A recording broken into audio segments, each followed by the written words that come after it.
જય માતાજી બધાને। ઉનાળામાં અજમો ખાવો કે ન ખાવો એ એક મોટો સવાલ છે। તો ચાલો આજે અજમા વિશે એના ફાયદા આપણે જોઈશું। ઉનાળામાં અજમાનો આ રીતે ઉપયોગ કરશો ને તો ઘણો ફાયદો થશે।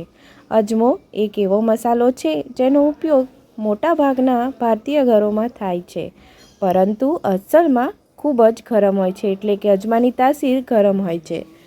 તેથી મોટાભાગના લોકો તેને શિયાળાની ઋતુમાં જ તેમના ખોરાકમાં સામેલ કરે છે। પરંતુ આ મસાલાનો ઉપયોગ ઉનાળામાં પણ ફાયદાકારક છે અને ઉનાળામાં અજમાને કેવી રીતે આપણે આપણા ખોરાકમાં સામેલ કરવું, એનો ઉપયોગ કરવો એ આજે આપણે આપણા વિડીયોમાં જોઈશું।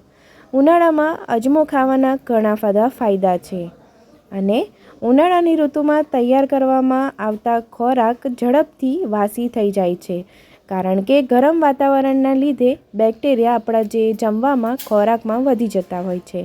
એના કારણે આપણો ખોરાક ઝડપથી વાસી થઈ જાય છે, બગડી જાય છે। એટલે કે જ્યારે રાંધેલો ખોરાક ઠંડો થઈ જાય ત્યારે તેમાં બેક્ટેરિયા ખૂબ જ ઝડપથી વધવા લાગે છે। આવી સ્થિતિમાં જ્યારે તમે આ ખોરાક ખાઓ છો તો તે પેટ અને પાચનને બગાડે છે, જેના કારણે લૂઝ મોશન એટલે કે ઝાડા, પેટમાં દુખાવો, ચૂક આવવી, ઉલટી, ઉબકા કે ઝાડા જેવી સમસ્યાઓ થાય છે। આવી સ્થિતિમાં જો તમે નિયમિત રીતે અજમાનું સેવન કરો તો પછી અજમો પેટમાં પહોંચ્યા પછી પણ આવા બેક્ટેરિયાને કારણે તમને નુકસાન નથી પહોંચતું। બેક્ટેરિયા તમને નુકસાન પહોંચાડી શકતા નથી। અજમાને ઉપયોગ કરવાની રીત આજે આપણે આપણા વિડીયોમાં જોઈશું। મિત્રો, તમે મારો વિડીયો કયા શહેર અને કયા દેશમાંથી જોઈ રહ્યા છો મને કમેન્ટમાં ચોક્કસ જણાવજો, જેથી હું તમને થેન્ક યુ કહી શકું અને મારો વિડીયો કઈ જગ્યાએ જોઈ રહ્યા છો એવી મને ખબર પડે। ઉનાળાની ઋતુમાં દવાના રૂપમાં અજમાનું સેવન કરવું શ્રેષ્ઠ છે। ઉદાહરણ તરીકે શિયાળાની ઋતુમાં અજમાને લોટ ભેળવીને અથવા શાકભાજી સાથે નિયમિત રીતે ખાવામાં આવે છે। ઉનાળામાં વધુ ગરમ થવાની સંભાવના છે, તેથી ત્યારે જમ્યા પછી દિવસમાં એકવાર પાણી સાથે 1/4 ચમચી અજમો ખાવો જોઈએ। એ તમારા પેટ માટે અને પાચન માટે ઘણો સારો છે।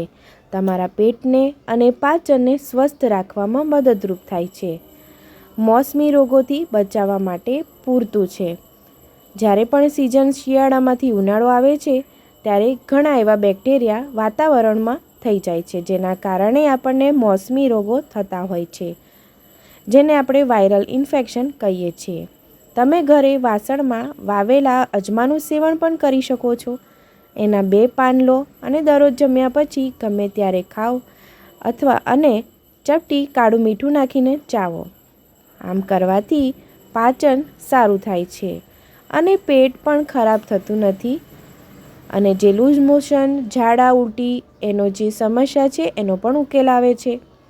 અજમાનું રાયતું કેવી રીતે બનાવવું એ પણ આપણે જોઈ લઈએ। અજમો ઉપયોગ કરવાની બીજી રીત એ છે કે તમે અજમો અને જીરુંને સમાન માત્રામાં શેકી લો અને તેને સ્ટવ પર તેલ વગર શેકી લો। તેલના ઉપયોગ વગર આપણે અજમા અને જીરુંને શેકી લેવાનું છે।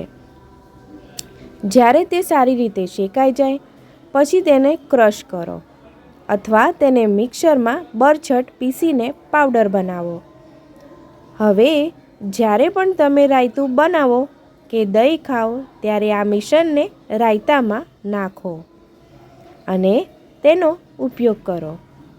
દહીં અને રાયતાનો સ્વાદ પણ વધી જશે અને તમારી પાચન ક્રિયા પણ સારી થઈ જશે અને સુધારો આવશે, જે તમારા પેટમાં જે પણ ખરાબ બેક્ટેરિયા હોય છે એનાથી તમને નુકસાન નહીં પહોંચવા દે। તો કેવો લાગ્યો મારો વિડીયો? અજમાનો આપણે ઉનાળામાં પણ કેવી રીતે ઉપયોગ કરી શકીએ છીએ એના ઘણા બધા ફાયદા છે, એ આજે આપણે વિડીયોમાં જોઈશું। તમને જો મારો વિડીયો ગમ્યો હોય તો લાઈક, શેર અને સબસ્ક્રાઈબ કરજો અને તમારા મિત્રોને પણ આ ઇન્ફોર્મેશન આપજો। મારો વિડીયો જોવા બદલ થેન્ક યુ। જય માતાજી, આવજો।